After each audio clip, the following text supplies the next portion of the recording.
including where I live in Falkirk. We've had far-right agitators whipping up fear and surrounding hotels with banners and flags, trying to terrify and intimidate the people inside. These scenes don't reflect the Falkirk I know.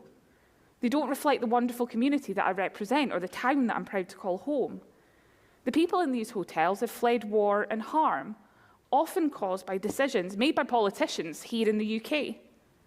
Earlier this year, I met some of the refugees who have fled from Gaza.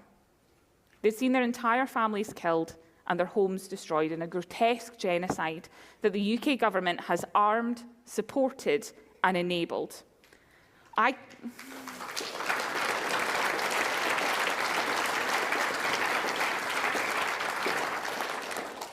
can't begin to imagine the horror they've faced, only to have the UK government tell them they're not welcome. These protests have been egged on and encouraged every step of the way by politicians and commentators, shamelessly wrapping themselves in flags and trying to sow division. The Scottish Greens are proud to say that all migrants and refugees are welcome here, today, tomorrow, and always.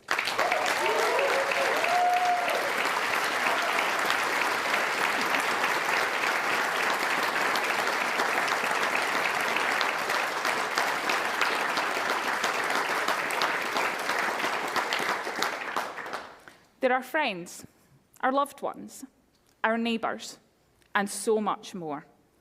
We are the party that stands with disabled people and against the shocking cuts being inflicted by a Labour government.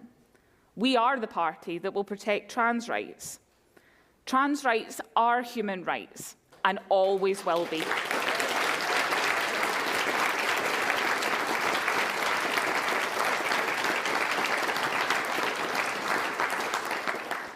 When I've been interviewed by the right-wing media, they've asked how I can support trans rights while calling myself a feminist, and my answer is simple. I don't support trans rights despite my feminism.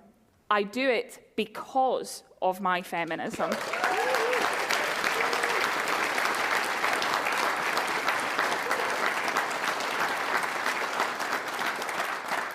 We are so much stronger when we stand together.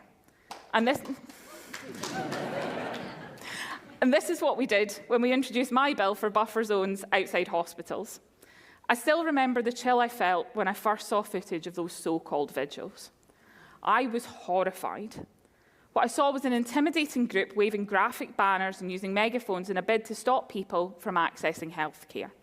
And I knew that I had to do something about it. Over the weeks and months that followed, I spoke to grassroots campaigners, medical staff, and women who'd experienced and endured these protests firsthand.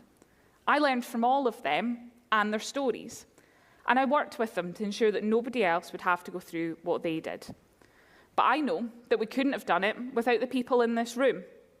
You're the ones who filled in the consultation, who wrote to newspapers, who shared the petition with your friends, and who built that momentum from the ground up. I'm ashamed that we ever had to bring in buffer zones in the first place, but I am so proud that we did.